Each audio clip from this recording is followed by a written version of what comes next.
for WM365 to shine bright. We talk WWE and AEW all night. Owen and the crew are here to play, bringing wrestling news your way. The ring is hot, the crowd is loud. We break it down and make you proud. WM365 Live, it's our show, where all the wrestling stories flow. From highs to lows, we'll let you know. WM365 Live, here we go. Here we go.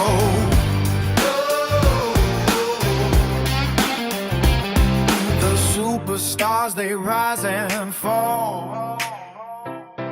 We catch the moments big and small. The drama spins, the legends grow. We'll keep you in the wrestling know. The fights are fierce, the stakes are high. We'll bring the heat, we'll touch the sky. WM365 Live, it's our show, where all the wrestling stories flow. From highs to lows, we'll let you know. WM365 Live, here we go.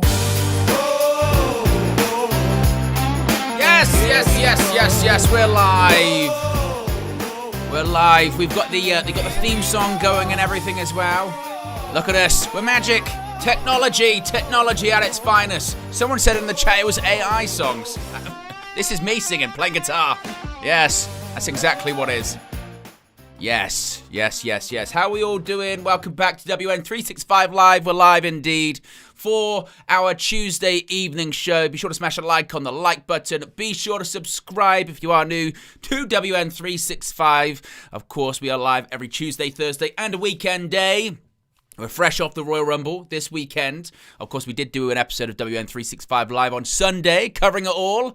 But also, then we had Raw last night, and we have a confirmation. Roman Reigns has selected indeed who he's going to be facing at WrestleMania 42 for the WWE World Heavyweight Championship. He's facing off against CM Punk. We're going to be talking about that. Plus, we're going to be watching the segment back from a live fan's perspective to really get in deep into the back and forth between the best in the world and the tribal chief ahead of WrestleMania in April. Plus, as the thumbnail and the title says, a bit of an update on Chris Jericho and why Jericho has not yet returned to WWE. He was not at the Stranger Things edition of Monday Night Raw at the beginning of 2026. He was not in the Royal Rumble this past Saturday, and we have details as to why. Why, you ask? Well, because he's under contract to AEW. He's still all elite. So he can't be in the Royal Rumble. He can't be on Raw whilst he's under contract to AEW. But is it his prior contract or is it a new contract? That's the question. We're going to be talking about Le Champion during the show. Plus everything else in between. There's so much stuff always going on in the world of pro wrestling, isn't it? You know how it goes with pro wrestling. It never stops. It never sleeps. That's actually why these streams are really, really good. Because obviously I do my news video earlier on in the day. I like to have it out for when the guys stateside wake up. So it usually goes up around midday UK time, which is around sort of 7, 8 a.m. on the East Coast, so that they can have that to wake up to. And also for the viewers across Europe, it's not too late in the day or anything like that. But then that means a whole day goes by without some news coverage. Sometimes I'll do a video for like a really big story breaks in the day. But having this live stream on a Tuesday and a Thursday does get to add extra stuff in case other stuff breaks, as it usually does throughout the day. So yes, we are going to be talking about Chris Jericho. We are going to be talking about his future, lack thereof, and it's at the moment I think nobody really knows apart from Jericho himself, maybe Tony Khan, maybe some people in WWE who actually have an update on his, just what his contractual status is, if they've had talks off the record, etc., etc., etc. What people are saying here in the chat, we don't live here, says can't see you. Yes, you can. Yes. Can't you see? I'm doing this show. I'm co-hosting with John Cena right here. Which I'm, really thrilled that he's joining us here. He's actually a regular on the show, Mr. Cena. Now that he's retired, along with AJ Styles, Cena's here every week. Every episode, John Cena co-hosted with me. I'm surprised people haven't pointed it out, to be honest with you. I'm surprised people haven't actually, just had a little bit of a point to, why is John Cena every week? Wow, he's just very committed. He's very committed. He's the Never Seen 17 who's got some extra time on his hands. So he said, you know what, I'll help him with WN365 Live. Appreciate it, John. Thank you. No, thank you. Yes, speaking of John Cena, one of his opponents in WWE, when he first moved over to Monday Night Raw in 2005, his first real feud over the WWE Championship was against Chris Jericho. And that is a name that a lot of people are talking about at the moment when it pertains to his AEW future or a possible WWE return. As I said in the intro, there was obviously the past, nearly a year, the past close to sort of 12 months, 10 months, has been centered around Jericho's absence from AEW, his AEW contract coming up, and a feeling within WWE that he was on his way back to WWE, a retirement storyline pitched to him, and just general confusion about what's next for the Ayatollah of rock and roller. And as I said earlier on, there was a report that came out right at the end of last year, 2025, that said Chris Jericho, his contract was up midnight, December 31st. As we go into 2026, he's going to be a free agent, but not for very long because he's going to WWE. In fact, he could show up on the first episode of Raw of 2026, that Stranger Things crossover episode, which was a crossover episode in the sense of they, put the Stranger Things logo, played the Stranger Things theme, and put some vines at ringside like it was the Upside Down. That was pretty much the effort. A couple of props there as well. Of course, he didn't show up for that. He wasn't there, Chris Jericho. Even though Adam Pearce spoke about breaking the walls down, and then WWE sources went, oh, that wasn't a hint to Jericho. We were talking about the walls between realities like Stranger Things. And you go, oh, yeah, of course it was. No relation to Jericho at all, despite the reports at the time. Yeah, we know how that works. So then the feeling was, okay, he didn't show up on Raw. It's going to be in the Rumble. Classic Jericho. Surprise Rumble entrant. He's done that before. Maybe he won't win it, but he'll be there in Riyadh, in Saudi. His last match for WWE was in a Royal Rumble in Saudi Arabia, 2018's greatest Royal Rumble. Of course, at one point, he was meant to face The Undertaker at a casket match on that show, but because of his work with New Japan, WWE decided to pull him from that casket match and that big spot. Instead, he was just in the Rumble. So it thought, well, it kind of makes sense in the same way that AJ Styles retiring at the Royal Rumble made sense in that he entered into WWE at the Rumble. 10 years later, he exits WWE at the Rumble. Chris Jericho's last match for WWE was in Saudi in a Royal Rumble. It would make sense that his next match for WWE is in Saudi at the Royal Rumble. But that didn't happen. And why did it not happen? Well, it's because he's still on the AEW roster page on their website, which does, of course, indicate that he is still under contract to All Elite Wrestling. That's at least what is being reported, as Cultaholic says here. Shout out to the guys over there. They said that the reason for Chris Jericho still being listed as a member of All Elite Wrestling on the company's roster page is a very simple one. There's been huge speculation about Chris Jericho's future over the past several months, with the belief being that Jericho's AEW deal would expire at the end of 2025. It was even announced when Chris Jericho re-signed with AEW in October of 2022 that this deal, his deal, would expire at the end of 2025. Again, that's quite key that when this re-signing was announced in 2022, it was said that it would expire at the end of 2025, and yet he's still on the AEW roster page. Now, Jericho, as I mentioned, remains on the AEW roster page, however, situated between one half of the AEW World Tag Team Champions Cash Wheeler and Christian Cage. According to Fightful Select, that being Sean Ross Sapp, Chris Jericho is actually still under contract with AEW. why exactly his deal didn't expire at the end of 2025 is unknown. This would ultimately explain why Jericho has not appeared on WWE programming as he remains signed to AEW. Fightful noted there is interest in Jericho from within WWE should he become a free agent. Jericho is set to be busy in the near future, though, as Fozzy are due to begin their tour of the United Kingdom on February 6th in Brighton. The rock band are due to play 13 shows before finishing up on February 21st in Wolverhampton. Chris Jericho, of course, has been signed to AEW since 2019. He was the inaugural AEW World Champion. Prior to his AEW run, Jericho was a part of WWE across multiple runs between 1999 and 2018. So, ultimately, the situation is still one of confusion. That's where we're at right now, isn't it? One of confusion. Because as the report mentions, Jericho, when he re-signed with AEW in 2023, it was kind of thought that this meant that Jericho's contract was expiring in 2025. He even said that in the article when Chris Jericho re-signed in 2025. In fact, have a look at this. We can actually go back to the original article from the same website, Cultaholic, when he re-signed in 2022. This is what it said, just to once again confirm, why a lot of people are confused. So this is in here. You can see October 18th, 2022. And it was announced, I think it was like one of those ones where they give it to Sports Illustrated or something like that. But it says at the time that Jericho had, signed a contract extension here that will keep him with AEW through December 2025. Jericho's new deal includes additional responsibilities that will see the world champion serve as a producer and creative advisor. He will also continue to mentor young talent. That was what was said. That was what was said at the time, that they'd be with AEW through December of 2025. So the question is, why? What is going on? And like that phrase goes, was it something's razor? Occam's razor? Occam's razor, there you go. Which is basically the simplest explanation, the one requiring the fewest assumptions, is most likely correct. And there's kind of probably maybe two reasons or rationales for why he is still under contract to AEW. Well, there's only two actual legitimate explanations I can think of. One, he signed a new deal. He signed a new contract with All Elite Wrestling. And he's sticking around, and that's where he's going to retire.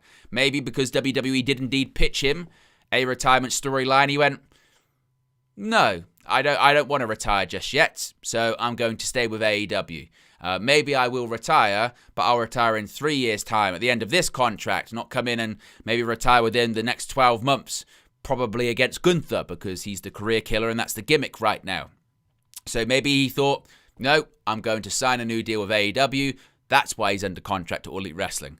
The second option, is that the reason he is still under contract to AEW is because his deal was extended for some reason. Now, for why his deal would be extended, I'm not too sure. Jericho's never really in AEW had any time off for injury that I can really recall. He did have a health scare at the beginning, towards the end of 2021, beginning of 2022, I think that time was, where, once again, he was over in the UK, and he spoke about feeling lightheaded and dizzy. He found out that he had, several blood clots, and he had to go on medication to, obviously thin his blood. That was the time when he came back to AEW after a brief spell off TV, and he was in probably the best shape he had been in quite some time. He lost a bunch of weight. He got much more leaner. But as I mentioned, he was never really off TV because of injury or illness. That happened whilst he was off for a predetermined break, because I think he was on tour once again with Fozzy in the UK. And I think that was also on the prior contract, so I don't know how that would be added to the existing one, so I don't think it's really that. The only reason I can think of for why his contract may have been extended or had time added on, not necessarily injury time, maybe it's a case of during this absence between April and now, there was time that, for whatever reason, he couldn't be used, maybe, and maybe that's the time that they've added on. I don't know. Like I said, I can't really think of many a reason why his contract would be frozen or why time would be added on, because he's never really had time off for injury or illness. If it's a case of he's just got agreed time off and he can be used at any point, then I don't even know if they can add absence time on like that. You know, if someone's sat at home and they're ready to go to TV later that day if called upon, but there's just nothing for them creatively, I'm not sure that counts as time that could be added onto a contract. So, and then the other one is just that date that was initially reported that his contract would go through the end of December 2025 was incorrect. So that's your three right there. That is the only three reasons that Chris Jericho could and should still be under contract to AEW. One, probably the most likely one, is he signed a new contract. Two, for some reason that's yet to be determined or revealed, time has been added on to his existing deal.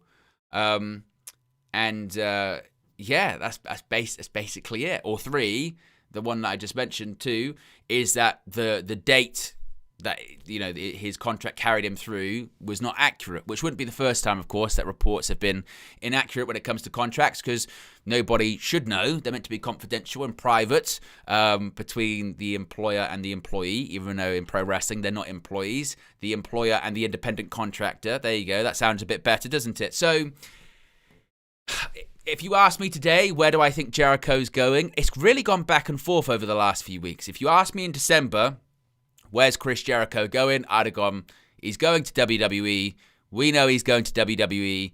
They're not talking about him in AEW. He's going back to WWE. All the reports are saying the same thing. He's on his way back to WWE. Once he didn't appear on Raw, it was like, well, he's still going back to WWE. He'll be in the Rumble. And then once the day of the Rumble came and he was still listed on the AEW roster page, rightfully so, a lot of people went, it's a bit of an odd one, considering Hobbs' contract expired and he was gone like the next day and he was under contract to WWE. So the precedent is already plainly set. If you're not under contract to AEW, you ain't on that roster page. They update it very, very swiftly and sharply. So Jericho on that page means he's under contract. Why is that? Is it a case, once again, it's just the date was wrong, time added on, or he's signed a new deal? I get it, even though it seemed so nailed on that he was going to WWE, if it does come out or it is revealed that Jericho has re-signed with AEW, can anyone here in the chat or those watching now say they would be shocked? I, for one, wouldn't be that shocked. You know, think of all the stuff that Tony Khan has said about Chris Jericho. He's openly on the record saying that, Chris Jericho was his favorite wrestler, or people have said that about Tony Khan, that Chris Jericho was his favorite wrestler. And he went to an ECW show in the 90s and he saw Chris Jericho wrestle. And ever since then, he's been Jericho's biggest fan. So not only would you be losing your inaugural world champion, someone that really helped put the company on the map and also really helped establish AEW Dynamite on TNT, so much so that just a few months into their TV deal, they get a brand new TV deal with Warner Brothers Discovery, which keeps them afloat in terms of from a revenue perspective throughout the pandemic. So Tony Khan owes a lot to Chris Jericho. He really, really does.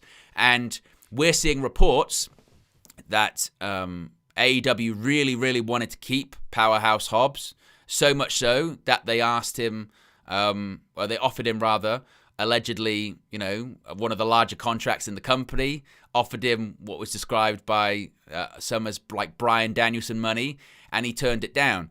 So if that is true, which again, you never know, but if that is true, and he's offering that to Powerhouse Hobbs, no disrespect, great talent, TNT champion in AEW, 1/3 of the Trios champions, but if he's offering that to Hobbs, then think what he's probably going to offer to Chris Jericho. And maybe that's the point in all of this. Maybe that is the point in all of this. These guys, these older guys that have been around for a long time in WWE and AEW, they know how to negotiate.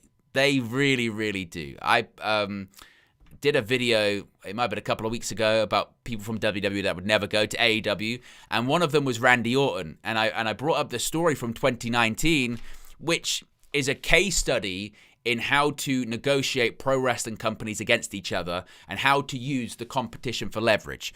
Randy Orton, the most WWE guy ever. I mean, he got into the wrestling business in WWE, third generation talent, goes from basically the military to WWE, and he's a WWE guy for life. In 2019, his contract with WWE is expiring, and he openly starts flirting with going to AEW. Openly. He posts a picture on his Instagram page. The lift, it says Elite, and then he tags a bunch of people in AEW, including, I think, Jericho, and I think the Young Bucks maybe, and a couple of others. And then next thing you know, a couple of weeks later, he signs a 5-year deal with WWE, probably the biggest contract of his career at the time. Subsequently, he gets in a Twitter spat with Tony Khan because Tony Khan basically says, I think Orton takes a shot at Khan, and Khan takes a shot back, going, I thought the only time you tagged me was when you're trying to get, a bigger contract or trying to use this for leverage. And Orton goes back to Tony Khan with saying stuff about his dad and was it corruption, and then calls him Jacksonville Dixie. It was a whole thing. So Jericho's no different from that group of people. In fact, Jericho's still from the generation arguably like before that. So he knows how to get contracts. He knows how to get leverage. And it did actually make me think when I was sort of putting the stream together and thinking about what I was going to talk about. It brought me back to an interview that Chris Jericho did with Chris Van Vliet back in 2019. Right? This goes up. This goes up when Jericho is literally sat in the back of a car or a limousine before he's about to go on stage to announce that he's like signed with AEW, right? It's ridiculous, right? It's 4 days after. 4 days after he signed his contract with All Elite Wrestling. But it's right at the time where there's the the announcement about AEW, the first AEW rally where a load of people show up. Jericho's one of the stars to show up at that time. Chris Van Vliet conducts an interview of him in the back of a car, and he openly talks about getting paid his biggest contract ever, and all the stuff that comes with that. And it made me think about that. So let's have a bit of a trip back down memory lane, if you will. This is Jericho and Chris Van Vliet back in 2019. Just days, hours after Jericho signed his contract with AEW. I realized that, like the Bucks and like Kenny and these guys, you can make a good living outside of the WWE. And then when you have a billionaire getting involved, suddenly I get the biggest offer of my career by far. Already there, he says. Biggest offer by far. That was back then. That's what? That's 7 years ago. Think how much money has changed in wrestling over the last 7 years. Talents now, even if you talk to someone that's been in the business 20 years, they almost resent the current generation. They get paid more. They get paid more to do less. They don't work house shows anymore, or they're certainly much less frequent than they used to be, which I think is probably a good thing for the business. In terms of the sort of abuses that come with it. But also because of AEW, of course, contracts went up because both companies wanted to get talent. And obviously TV rights over the last 7 years have gone up exponentially as well. That's pro wrestling companies' main source of revenue. And because the TV rights have gone up so much as well, they can pay talent more. So that's really what this comes down to. Year you've been having so far? I thought that we would do something in the back of the car, a little bit different. So it looks like we're kind of having a secret meeting. We kind of are, because we're hiding, because right next door there's a bunch of fans. So rather than go inside and get mobbed, as you will, I thought we could just out here and save you some of the hassle. But yeah, I mean, it's what day is it today? January. It's the 12th. Yeah, it's been a crazy, crazy less than 2 weeks. Yeah. Stuff that we've been working on for a while, and it makes me laugh because today is Saturday, and it was just a week ago that I was in one of the main events of the Tokyo Dome. Yeah. But so much has happened since then that feels like it was 10 years ago. Yeah. Yeah, I remember that. I will admit, I was surprised that you made the announcement that you were going to AEW, because there were rumors for a while that it was you and JR were going to be part of this or start your own company or something like that. Yeah, that was a good one, that me and JR were starting our own company. Yeah. And that's Think of how ridiculous that is. There certainly in 2019 was a desire, or certainly a space within the pro wrestling world for an alternative company, a different company, certainly different from Vince McMahon's creative. But I don't think that there was ever a desire for, I tell you what we need is Chris Jericho and Jim Ross to get a company going. That's what we need. They've got the resources to do it. What a ridiculous rumor. That's really, like, there was zero to that. So it is kind of funny when you read something like that and everyone's sending me emails and Vince McMahon sending me emails like, you know anything about this? It's like, But, I mean, All Elite Wrestling is something that's been in the works for a while, obviously. And, I was surprised, too. I mean, once again, that deal was only finalized when I got back from the Dome. So I think I signed the contract last Sunday, so less than a week ago. So it's been a very crazy week for sure. But is this something you had been taught? I was thinking this earlier today, because there was a story, Brie Bella, I think she spoke about her return to the Rumble. Yeah, it's here. It says, Brie Bella says WWE Royal Rumble return was last minute. And, she says, it was incredible, I'll be honest. Everything kind of happened last minute. To get back in the ring with Nikki, people were like, are they going to fight each other? What's going to happen? To be able to have a nice embrace with her and hug and let the world know the Bella twins are aligned and back together, it was really special for me. Now, when I saw this and it said everything kind of happened at the last minute, frankly, can we stop pretending that it's shocking that everything in pro wrestling happens at the last minute? Because clearly, that's just how the business works. Pro wrestling is so unique in the sense that, unlike a scripted TV show or a film, they film it or they write it, they film it, they do reshoots, they test it. But once it's out there, it's out there. And if it's either good or it's bad, and there's nothing they can really do about it to fix it by that point. They can't pivot halfway through the film and go, I'm not really sure this story's working. Actually, let's have a different direction in it. It is what it is.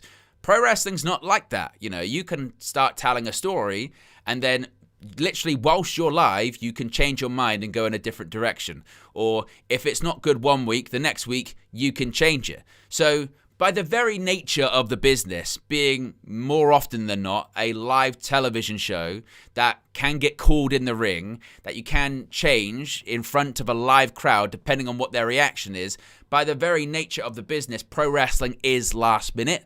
So when I saw Brie Bella say this, it was really at the last minute, or Chris Jericho there going, my contract, it was agreed very, very last minute, very late. You go, well, isn't it always? You know what I mean? These things kind of, usually are. There are the odd occasion where things are planned out way, way, way in advance. But just even with that, the details are never hammered out to the last minute, are they? So I feel like it's just a pro wrestling thing that everything's always last minute, and then we go, I can't believe that's so last minute, but it's just kind of how it is, isn't it? Talking about for a while, or something you were interested in doing for a while? I don't know interested in, you hear people that come and go all the time that want to start up a company, and it's so hard to do, obviously, and it's so expensive, and you got to have the right guys, but the timing of it worked because you have, I think Rashad Khan is like the 210th richest person in America or something along those lines. His son Tony is a huge wrestling fan, expert, understands the business. Both of them own, they own the Jacksonville Jaguars. They own the Fulham Football Club in London, and various other arenas and chains and all these other things around the world. So they have the business acumen, and then you also had the timing of, to start a wrestling company, you need about 6 to 8 legit top guys. And you had about 6 to 8 legit top guys whose contracts all ended at the right time. Yeah. And with the exception of myself, most of them are household names in wrestling fans' world. But to mainstream, no one knows who they are. So they're going to see these guys and go, who are these guys? They'll be 15, 20-year overnight sensations, as far as the amount. Which, to be honest, even when Jericho said that at the time, it was bullshit, wasn't it? You know what I mean? I understand the point he's trying to make. He has more national television exposure than, say, Kenny Omega and the Young Bucks and what have you. But he even kind of threw Cody Rhodes into that back then. It was like Cody was on WWE for like a decade. People know who Cody Rhodes is. Even, Kenny Omega and the Bucks, yes, they didn't have the exposure, of course, that Chris Jericho has. And maybe not as many people know who they were then, who Chris Jericho was. But the idea that, they'd be overnight sensations and, they go from really not known to well known. It was never really the case because from day one, the product wasn't really geared towards the mainstream, wasn't it? It was geared towards that, that smarter niche section of pro wrestling fans, which, is both a positive and a negative of AEW, isn't it, right? It's positive in the sense of that section of fans are absolutely served and they are loyal. So you always have a solid fan base there, but of course the negative is how do you expand outside of that fan base, right? And that's the debate that's gone on for forever with AEW. But it's just interesting to go back on, what he was saying at the time. And then, of course, fast forward to his last run in AEW, and you can talk about this, that crowd that was so excited to see him and for him to be in AEW and the person that added credibility to AEW. Eventually, they're chanting for him to retire. And remember, this is the version that if Jericho goes to WWE is that what WWE are getting. They're not getting Chris Jericho. Even from 2018, they're not getting the list of Jericho. They're not getting Y2J. They're not getting, the best in the world at what I do. They're getting 2026 Chris Jericho's, how old is he? 56? Something like that? 55? Mid-50s Chris Jericho. Who, this is, the chance of Please Retire. This interview's about a year old now. And he's being pitched a retirement storyline by WWE. Has his mindset on retirement changed in the course of about 12 months? If you're out there and you're making the best of whatever situation it is, and you're getting met with chants of please retire, how does it make you feel? It's one of those things where it's like, when they were really at their peak, of course, I'm always thinking, okay, I can make a T-shirt out of that. I can make a whole angle out of this. But it kind of went away, they kind of stopped. And plus, I was really good at being able to shut people down. It didn't go away, really, did it? You know what I mean? And I think he goes on to this to try and sort of suggest they were said in jest, but I don't think they really were. I know, for Give Me a City, New York, please retire, take the mic and say, I know why you want me to retire because, you want me to go pitch for the New York Yankees so they could possibly win a World Series, but that's not going to happen. Boo, and then they stop. It's something that Seinfeld said years ago, and any great stand-up comedian. I've got the mic. You can't heckle somebody when the guy has the louder voice. Yeah. So the Please Retire was a good one. That was fun. But once again, do you take it personally? No, I don't take it personally. No, nobody. Bullshit. As has been quite, evident with Chris Jericho. Like everyone in pro wrestling, Jericho's got an ego, right? And Jericho's, proven quite a few times to be quite thin-skinned. He's also professional, you know what I mean? And he does know, what good business is. And he knows when things are getting over, which is why he works with people that are getting over. Or he knows how to listen to the crowd and what the crowd likes and what they don't like. But Chris Jericho's the same guy that he did the bump off the Blood and Guts cage in 2021, and he went down into a section that they quite clearly padded out. I think there was cardboard boxes there and a mat. It wasn't shot very well, so it was quite obvious that he went into sort of a crash pad and went into these boxes.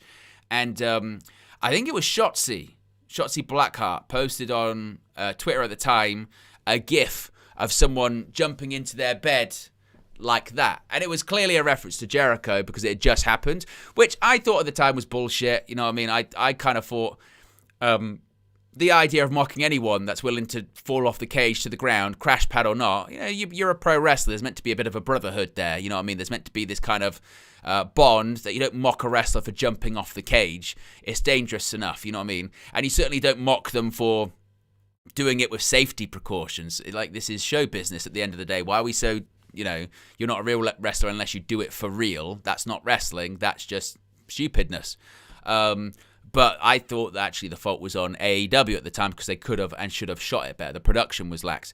But Jericho said in response to that, people were taking the mick out of me or were mocking me. I'll remember that. And when they come calling for a job in AEW, I'll make sure they don't come here. Well, that's, someone that's a thin-skinned guy who does get bothered by words, right? So...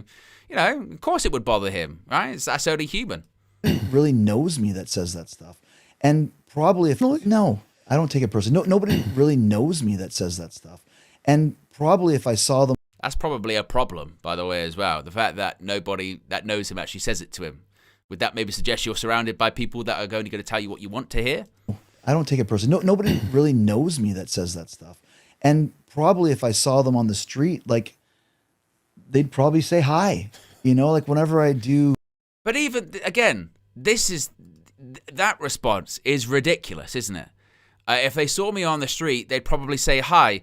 Well, yeah, because people have manners. And most people anyway, are normal functioning human beings. If I see, Chris Jericho on the street, of course you're going to say hi to him. You're not going to run up to him and start chanting, "Please retire."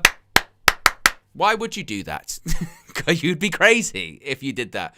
So again, that's just, in my opinion, just a crazy way of looking at things. Going, well, unless they're coming up to me on the street and saying it to me, that means that they can't mean it.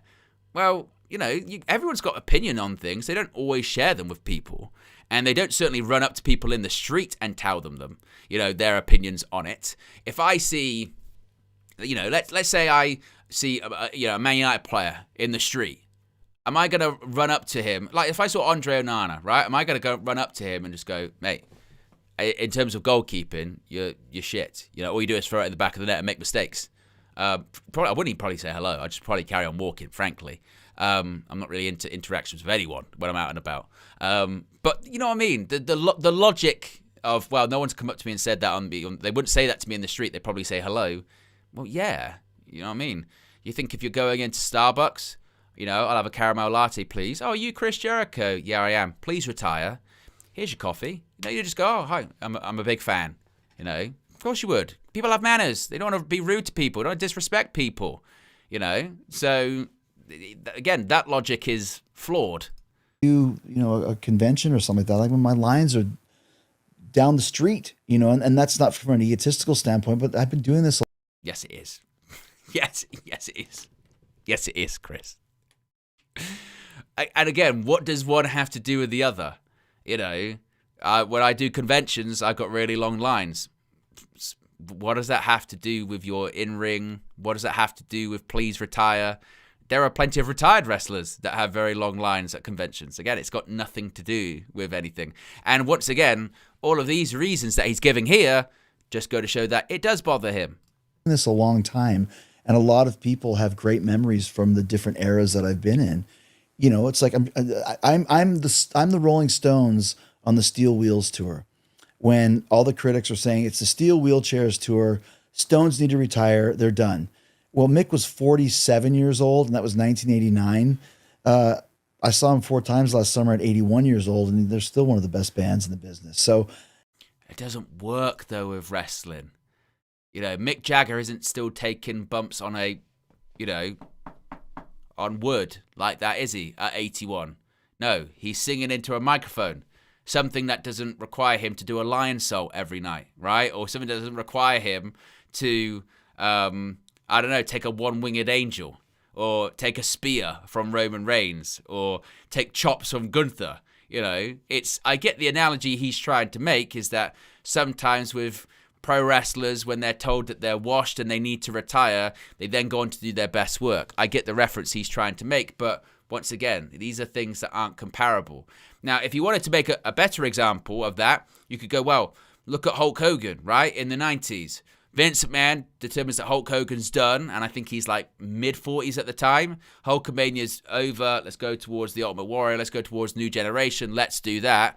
Hogan goes to WCW, proves that he's still got, obviously, gas in the tank, got star power, drawing power.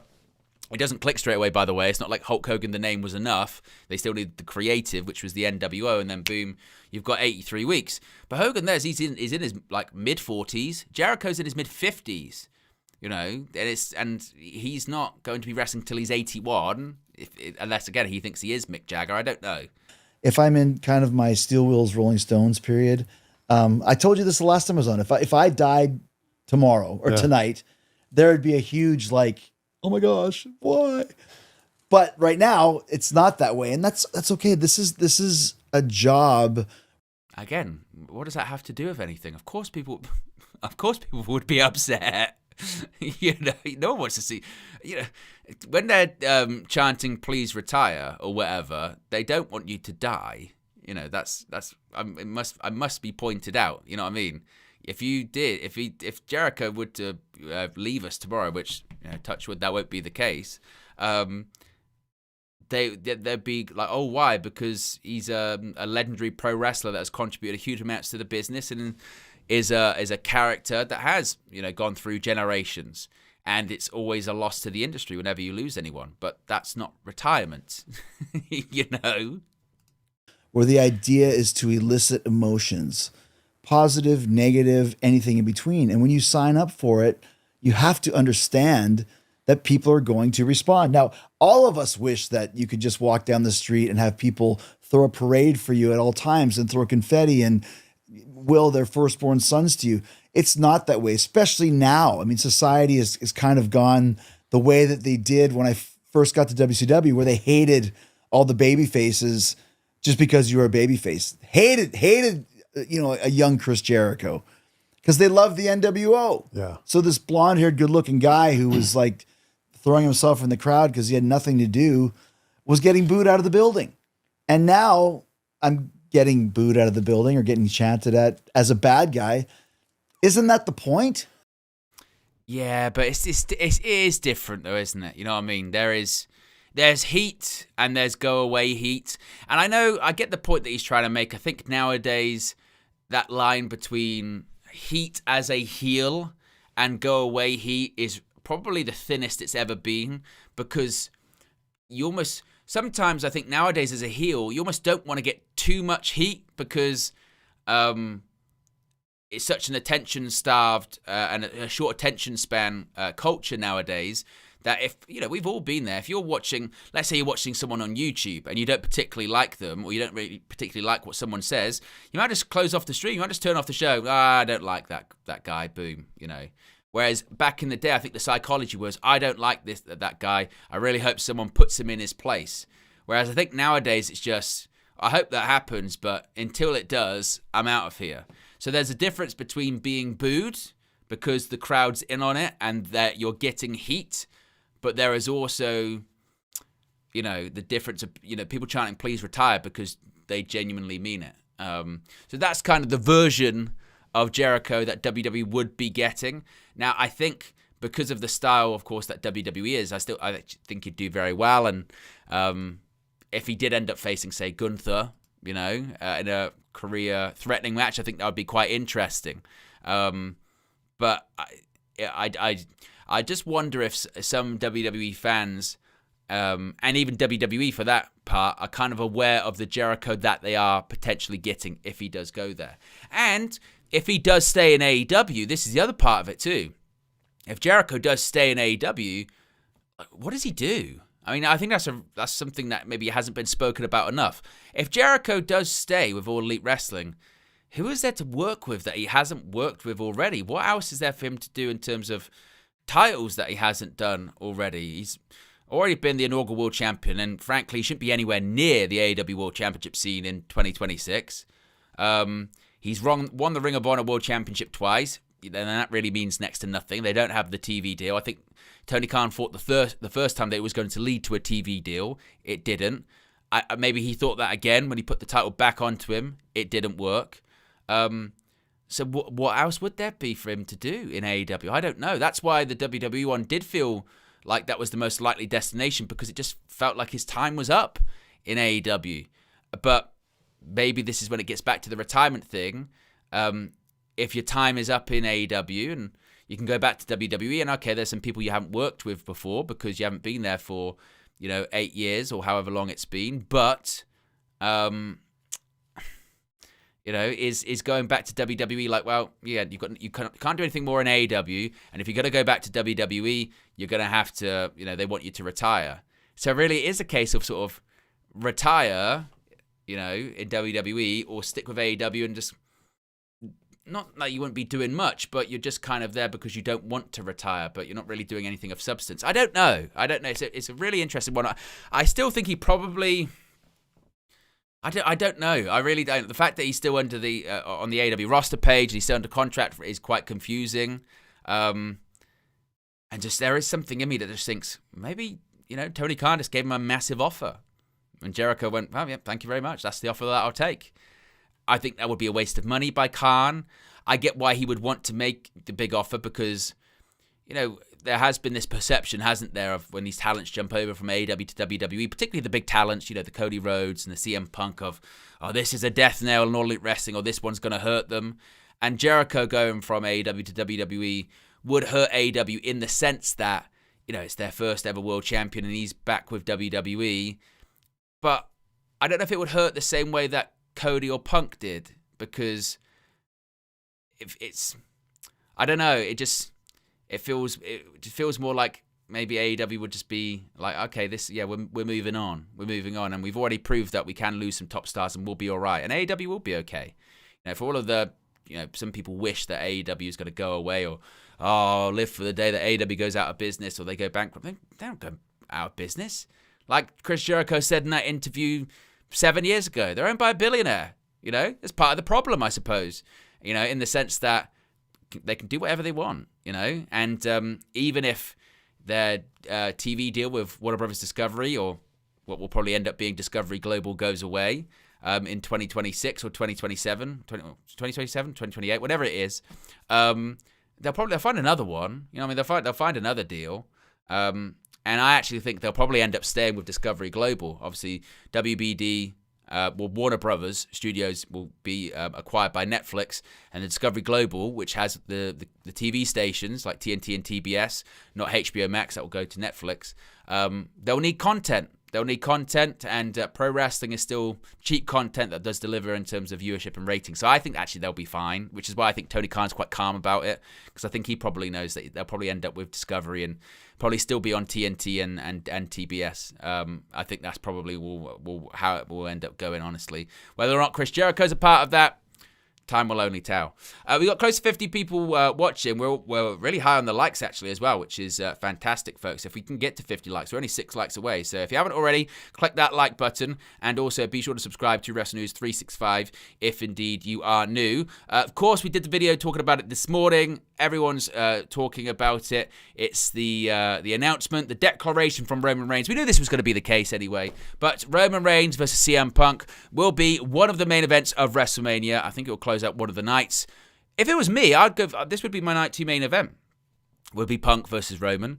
If you're looking at the other big matches on that show, I don't see anything bigger than this match. That I think, Drew McIntyre versus Cody, possibly versus Jacob Fatu. I think that should be closing out night 2 of WrestleMania. I think this is the biggest match that WWE has on tap for this year's PLE.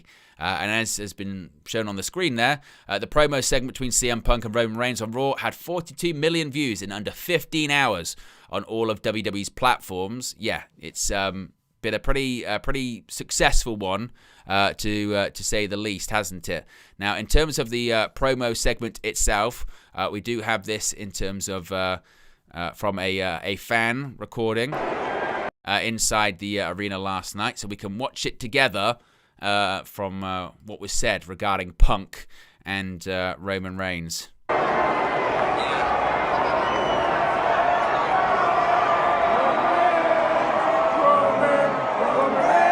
know how much I love that chant. Oh, it's the worst. It is just the worst, isn't it?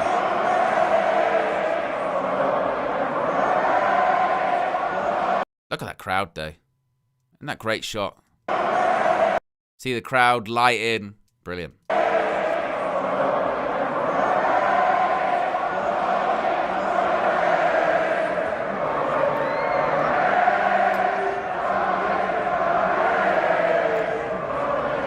And this is the thing, yeah. This just goes to show, doesn't it? So you listen to that reaction that Roman Reigns is getting there. Now, obviously, I know there was a lot of pushback and a lot of noise on social media over the weekend about, and I was the same, going, Roman Reigns, he's won the Rumble, and like a part-time guy, he might end up beating CM Punk for the world title, then he's going to disappear. How terrible is that going to be? Well, WWE, they're not going to pivot or go to something different when they hear this reaction. It's not like he's getting booed out the building like he was in 2015 by the WWE fans. They're lapping it all up. And this is the danger of the WWE bubble, isn't it? Is that I'm sure those in Gorilla, Paul Levesque, Bruce Pritchard, and others are listening to that crowd going, look, over. proper over. It was a great decision. Good decision. You should have won the Rumble. Look how popular Roman Reigns. Look how happy they are to see him.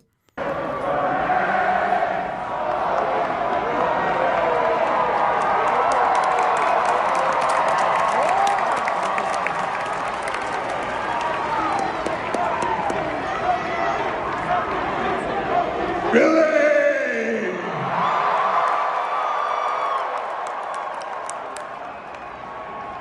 Acknowledge me.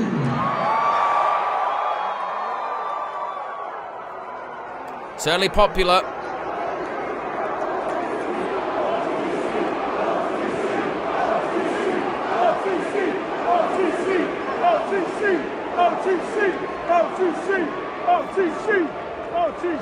God, that feels incredible. I can imagine. It's no secret. We've had highs and lows here in Philly now. Yes, he has. What a Rumble in Philly. I won my first WWE Championship here on my daughter's birthday. It's in December of 2015. But I also lost my last championship right here in this city too. Yes. Listen to that reaction. There's Very a different interesting. time, many years ago, I won my first Royal Rumble here too. Yes. It didn't sound like Yes, that. he did. No, it didn't. But what's crazy is 11 years later, I win my second Royal Rumble. And the next city on the schedule is Philly. Isn't that amazing how these things work out?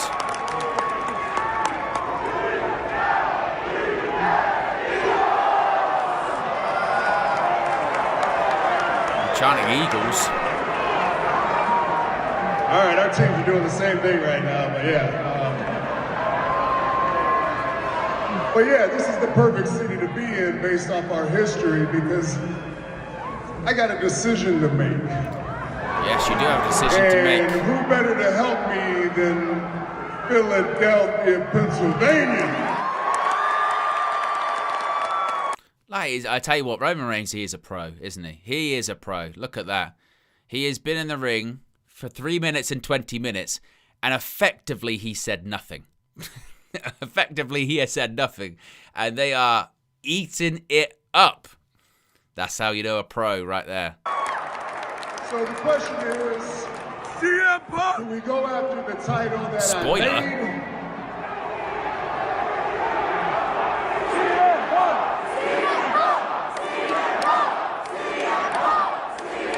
Like I said, that's the WrestleMania main event. It's the biggest match you can do. So you don't want me to go after Drew McIntyre?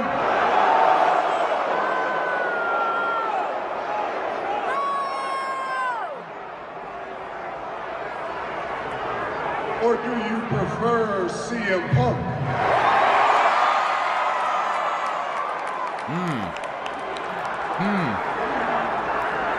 Yes.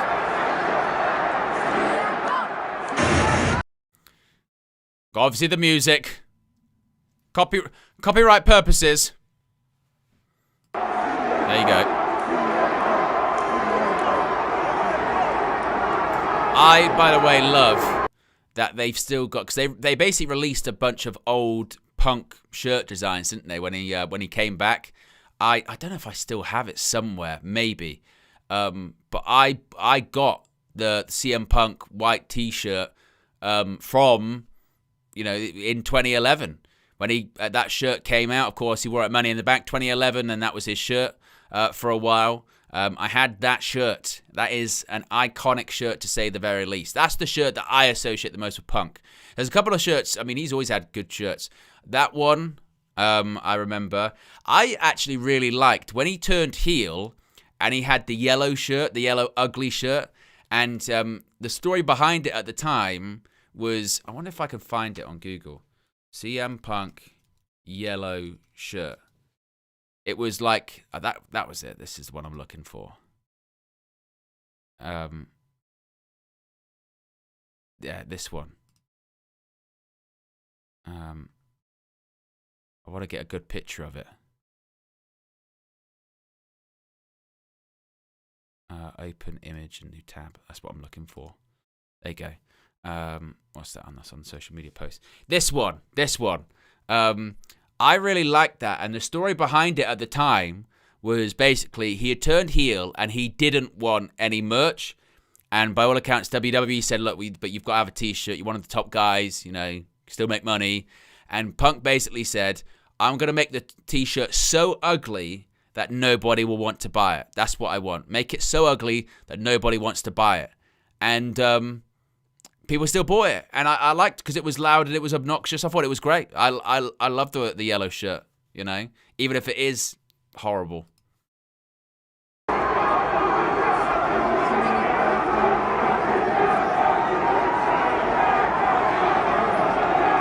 Finn Balor, I heard what you said. You don't think you're a bad guy? Well, I know when I'm pushed, I am the baddest guy, and you're gonna find out very soon when I get my hands on you. I wanted Punk's white one, and my mum got me Cena's for Christmas. Oh, that is nasty work. I mean, look, it's very nice in terms of, it's the thought that counts. But, yeah, at the time, it's not ideal, is it? You must have rung your bell or something. You coming out here interrupting my segment talking to Finn Balor? Poor Finn can't get in the Rumble and he's getting mocked by Roman Reigns. I interrupted you? I interrupted you. That's funny considering you're a visitor here on my show. Oh. Ladies and gentlemen, the world shoot begins. SmackDown or something, but this is Monday Night Raw. This is Netflix. I'm the champ, CM Punk, and I call the shots. Talking with a lot of chest. You got a big decision to make. Did I hear you ask the fans of Philly for some help? Who was it? Drew McIntyre? Yeah. I could listen to him get booed all day. What about it? Yeah. WrestleMania Las Vegas, Roman Reigns versus Drew McIntyre. Not really got the biggest ring to it. And it's already happened at WrestleMania. People forget that. Roman Reigns versus Drew McIntyre has already happened at a WrestleMania in 2019, WrestleMania 35. One of the shittiest WrestleManias and one of the longest. It might be the longest WrestleMania. Yeah, that's Roman's comeback match, of course, right after he came back from... well, it wasn't technically his comeback. First singles match, I think, since he came back from leukemia was against McIntyre at WrestleMania. And it wasn't a very long match either. Or... What's the other side of the coin? Roman Reigns versus the best in the world, CM Punk. I don't know, Roman, what do you think? Do you need their help? Drew McIntyre, CM Punk. Hey! Drew McIntyre. Ooh! CM Punk. Hey! Yeah, I think everybody's in agreement. The choice is pretty clear, but I am pretty sure that your mind is already made up. I know who you're picking, so go ahead. Take the easy way out. Pick Drew McIntyre. The easy way out. Hold on. I don't like the guy, but you're talking crazy. Drew McIntyre is the easy way out. Hey, Phil, I don't know if you realize this, but Drew's like 4 times bigger than you. And I'm pretty sure last time y'all fought, he had you crying over a little plastic bracelet. It's true. It's true. He's wearing it now. Actually, I think it was that bracelet. Yeah. Careful. And the thing is this is what's good, when you're doing, if you're, because there are 2 baby faces here, but Well, you're doing shots, you kind of got to do a bit sort of heelish or whatever, yeah? Nothing he says there is untrue, you know what I mean? That they were fighting over a bracelet. This was one of the things that people criticized, wasn't it? When they were like, what, the feud's over a bracelet, you know? But people were like, that's what's good. It makes it personal. Does it need a personal issue, etc.? But nothing he said there is untrue. Because when I was done with Drew, they ran out of staples putting his dumb ass back together. That is also true. That is also true. I know you've beaten him in the past, but I beat him in the most dangerous match this company has to offer. Hell in a Cell. I put him in the dirt. True. Take a number. I beat Drew for like 3 years straight. Yeah, you beat Drew. You and... This is just basically shitting on Drew McIntyre going, the real, they're making sure the perception of Drew is that they can't be, that's not, whatever match he's defending his title in, that's not the main event of WrestleMania. We're the main event of WrestleMania, so we're just going to say how shit Drew McIntyre is. And how many are your cousins? True. I've watched how you talk about my family. Remember this. We're the only reason this place is where it's at. We're the only reason that you had a show and a company to come back to. Don't ever forget that. Despite Vince McMahon's best wishes and best creative. You really believe that, huh? Philadelphia, do you believe that? Look at that. See, you Some think cheers. you're the reason we're in the spot we're in, and you know what?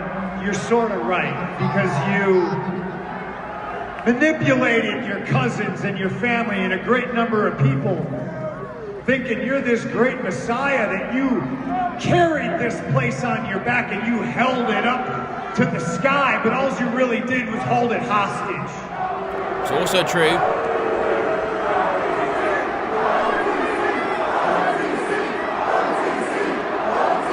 I never, ever, ever thought I would see the day where Philadelphia, you know, the birthplace of Extreme Championship Wrestling, ECW, you know, known as probably the most difficult crowd to perform in front of. They are hardcore pro wrestling fans.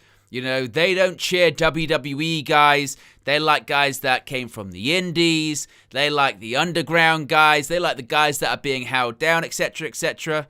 And they're cheering OTC when he's in the ring with CM Punk, who's meant to be sort of the, social media internet hero.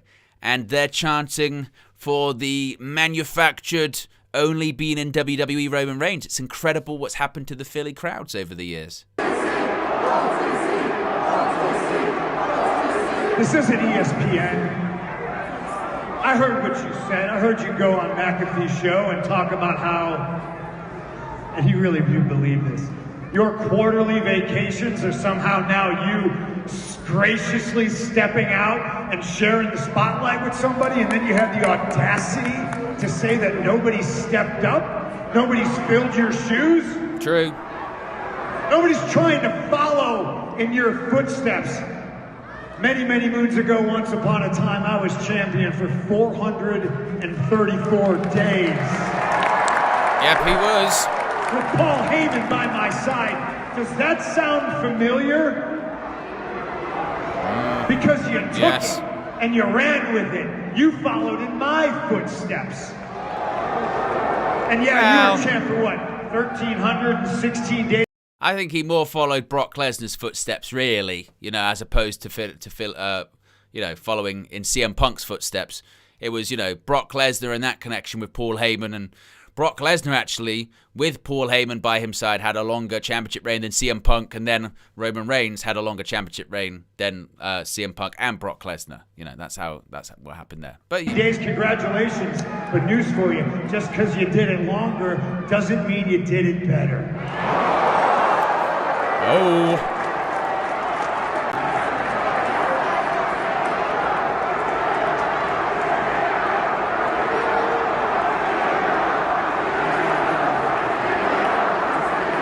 What him over. What him over. Fickle crowd. Brian You're Danielson was a box right. office bona fide WrestleMania main eventer superstar. So you've earned the right to call your shot and show up here when you want. I appreciate that. I'm not mad at you. You choose to be a part-timer. And I choose to go to 10 countries in 3 weeks. I choose to go see all the fans nationwide, worldwide. I choose Poland and Scotland and Denmark and Belgium and London and Toronto. And I choose to come back here to the hostile city of Philadelphia so I can say things like, doesn't it feel great to be alive on a Monday night in Philadelphia, or what? Well, look, that's all he had to do was say the crowd's name a couple of times, got him going. I choose to be a fighting champion, just like I chose to bring you into this company along with the rest of the Shield, and you choose. Oh, yeah, deep cut. It's a deep cut. It's a deep cut, You that one. chose to follow in my footsteps, and I'm here to tell you, Tribal Chief. Well, he didn't really choose, actually. If he's telling the story that he told on Cabana's podcast, he wanted Rollins, Ambrose, and Chris Hero, Cassius Ohno, and then the office said, no on Hero, yes on Roman Reigns, and then Punk said, okay, it's your guy, let's go with it. So I wouldn't know if necessarily Punk chose him. It was rather a hill he didn't want to die on when it came to Roman Reigns.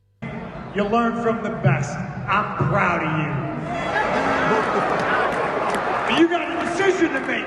There's 2 mountains to climb in front of you. And yeah, one is the easy way out because one is a guy that you think you can beat. And the other one's a guy that you know on your best day you can't touch because he's the best in the world.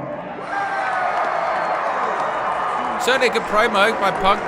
One door, if you so choose, to go after a title that makes Drew McIntyre the man, or, man, you can climb Mount Everest with no Sherpa, and you can step through door number 2, and you can go after the man that has made this title and has held it down in your absence as the heavyweight champion of the world. I don't know about that. Certainly, I think, credit would go to Rollins for making that title, I think, Certainly establishing it in the first place. When the title was brought back, 2023, Rollins did an excellent job in making it feel close to on a par with the WWE Championship.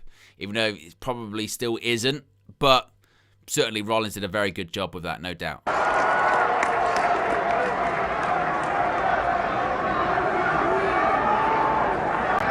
Let's get one thing straight. You're making all these towns because you took a 10-year vacation. I'd be trying to get it in as much as possible, too. And the second thing, I learned from you. I learned from you. The only thing I learned from you is what not to do. Let's get one thing straight here, Phil. You wouldn't be here without me. 2 years ago, or whatever that was, when they wanted to sign you back, who'd you think they came to? Who'd they ask if it was all good? Me. I made the promise to Paul, and I kept it. I did the best I could, I really did. But I will never forget 10 years ago or so when you go on your little best friend's podcast, running your mouth, making my life harder than it ever should have been. And then I let you back here. Now the question is, right, does CM Punk know about that line or not?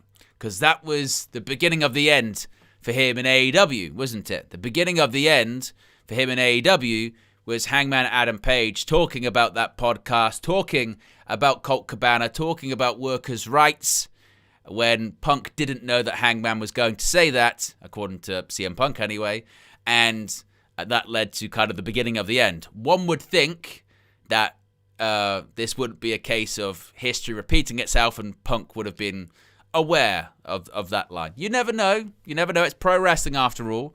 And Roman Reigns, what's going to happen to Roman Reigns? Nothing. Roman Reigns, nothing's going to happen to him. But one would assume he must have known. And I'm surprised that more hasn't been made out of did Punk know about that, considering the history involved in all of it. I would think that you would probably know, but you never know. And what do? You screw me. You take my wise man, you try to brainwash my cousins, and you almost brainwashed me. Because at War Games, I shook your hand like a man. What we say, zebra or some stupid shit like that, huh? I shake your hand, I look at you like a man, and what do? You mock me in my back when we're walking up the ramp like I'm some little young boy. But guess what? I made my choice.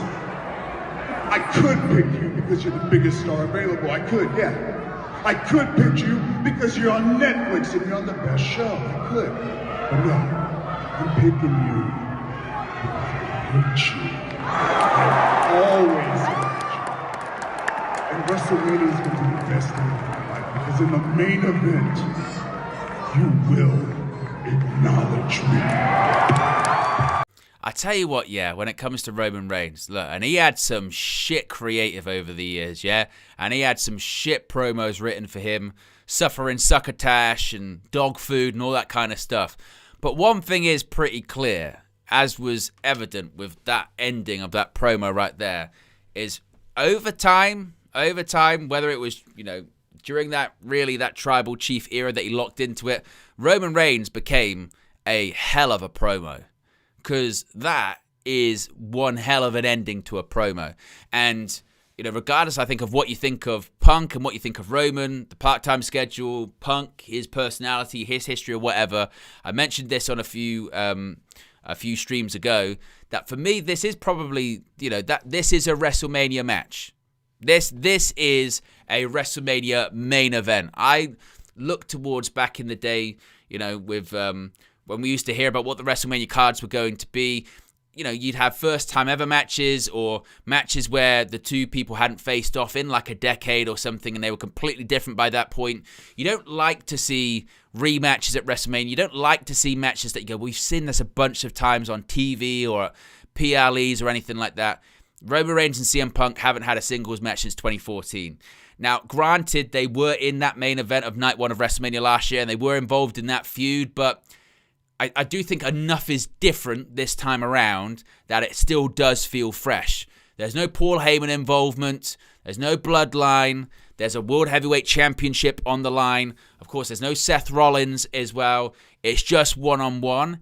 And if they can deliver these kind of promos every single week building up to that match at WrestleMania, then that should be the main event. That should close the show on night 2. I think the real question then becomes is who wins?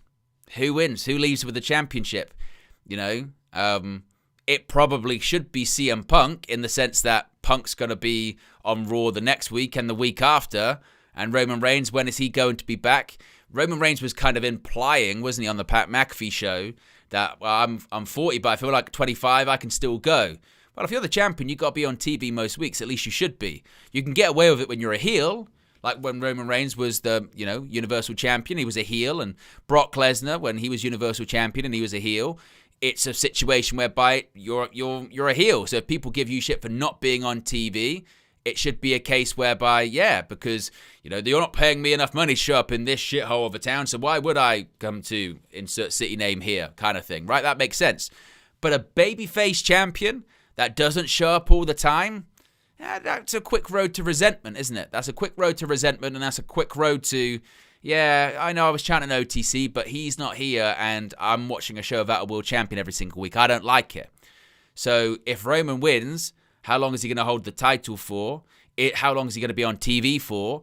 And does that set up a possible showdown next year at WrestleMania with The Rock, possibly in Saudi?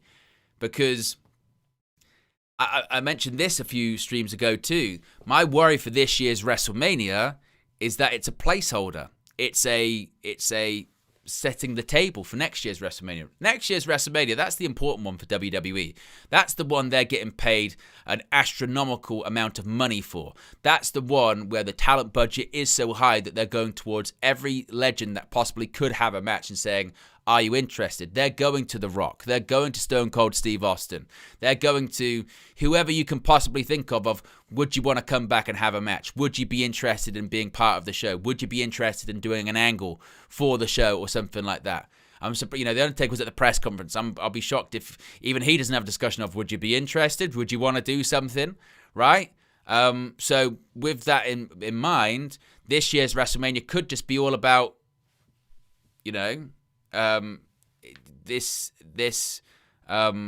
could all be about setting up next year's WrestleMania. If Roman Reigns wins the title, maybe that suggests it is going to be Reigns versus The Rock. Could The Rock face Cody next year? Will The Rock even wrestle at all? I don't know. There's been this suggestion of, well, the next match is going to be his last. Would he want to do that in Saudi? AJ Styles did. I don't think. I think the pearl clutching and sort of outrage over that.